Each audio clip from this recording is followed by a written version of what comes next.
Good morning, everybody. This is your favorite aspiring revolutionary here, a wandering author, reminding you that we are all the authors of our own lives. As always, my message remains the same: spend less, live more, and your freedom with frugality. Today, I am in Goose Creek State Park in South Carolina, about an hour in from the coast. I was there on the beaches earlier this morning in Hatteras Cape National Seashore, but as you can tell, there's like hardly any people here, and all up and down the eastern seaboard it is just packed, jam-packed, crowded. I could tell that like within an hour of I could tell pretty quickly whenever I started heading inland that I was finally going to get out of people. Basically ever since I was in Maine, I've been around tons and tons of highly dense areas. Anyways, we're going to talk about the Nichomachean ethics today, and also, fun fact, the difference between a marsh and a swamp is how sunny it is. Literally, a marsh is a sunny swamp. So, as you can see, a lot of right here is shaded, and that's because there's something of a canopy, but it's still, there's a wet ground. There's always a little bit of water down there, which means that it's a swamp. Now, whenever there aren't any trees, but the ground is still wet, so it's sunny, that makes it a marsh. Anyways, the last time we spoke about the Nichomachean Ethics, Aristotle's book on how to cultivate eudaimonia, or human flourishing, we spoke about courage. And he basically talks to us about how the most virtuous actions are those that are chosen for the sake of being noble. Like, so we're doing it because it's the right thing to do. We're voluntarily doing it after deliberation, so it's a conscious choice, right? You could do good deeds by accident, but your good deeds count more as far as your character goes whenever it's intentional, meaningful, and purposeful. So now Aristotle's attention turns towards temperance, which we have talked about before when speaking about the cardinal virtues in Stoicism. Temperance is carries a weird connotation in modern English because of like the alcohol prohibition movement, but it's really about self-control. So, which says, and Aristotle says that temperance originates in the irrational part of the soul. Quoting him now, temperance is the observation of the mean in relation to pleasures. Book 3, chapter 10. And so we're moving into the marshy area, the sunny swamp. And he does differentiate between pleasures of the soul and of the body. And really, whenever he says pleasures of the soul, again, we're translating from the Old Greek. It's more like intellectual pleasures, which can be virtues and stuff. But yeah, so this right here is a marsh. And anyways, and then in book 3, chapter 11, he goes, quoting, "In the case of natural desires, then, few men err, and in one way only, that of excess in quantity." Remember, for Aristotle, virtue is about the golden mean. He places all good behaviors, virtuous behaviors, on a scale from too much to deficient. Natural desires are common to all humans and are prone to overconsumption. And Aristotle believes that certain things are right, quote, to like, and the profligate, which is somebody who is out of control. Another one is like a spendthrift, somebody who spends all of their money. But that's just in regards to money. This is like somebody who has no self-control in regards to sex or food or anything. Anyways, they also like the wrong things at the wrong time and then the wrong manner. And by correlation, we understand that Aristotle's saying that there are right things to like. There's a right amount to like stuff, and there's a right time and place to like things. And then here's a quote from him. "It is clear that excess in relation to pleasures is profligacy and is blameworthy." So if you cannot control your consumption of pleasures, that's a vice, at least in Aristotle's view. Profligacy also relates to pain. Quoting him, "As regards pain, on the other hand, it is not with temperance as it is with courage. A man is not termed temperate for enduring pain, and profligate for not enduring it, but profligate for feeling more pain than is right when he fails to get pleasures, and temperate for not feeling pain at the absence of pleasures." Book 3, chapter 11. So again,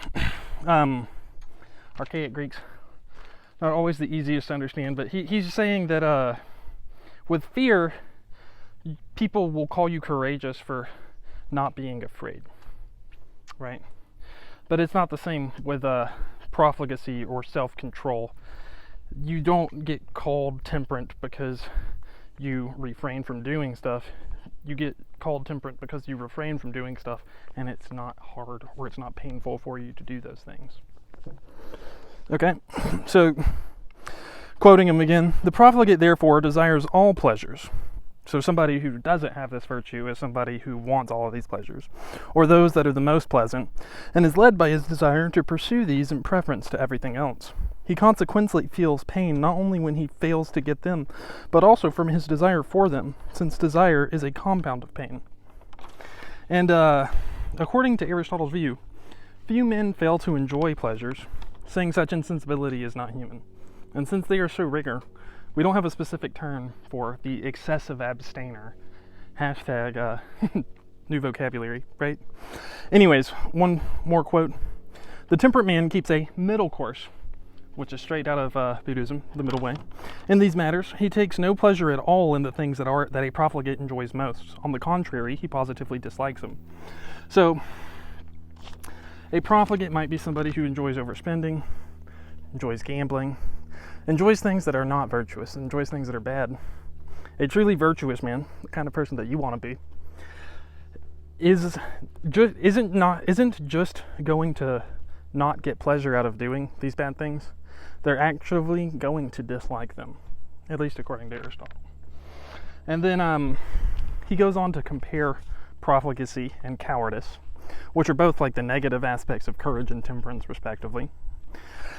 And he goes and says that profligacy is more voluntary than cowardice, since it is caused by pleasure rather than pain.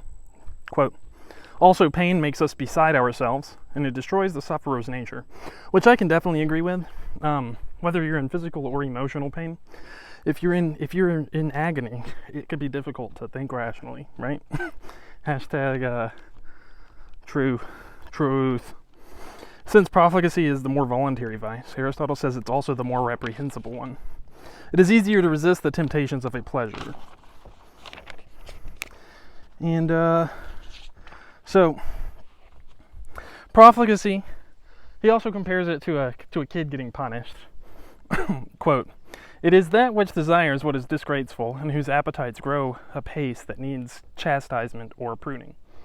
So, at least according to Aristotle, if you can't control your consumption of pleasures, you're acting like a little kid. Hashtag grow up. Another quote. For children, like profligates, live at the prompting of desire.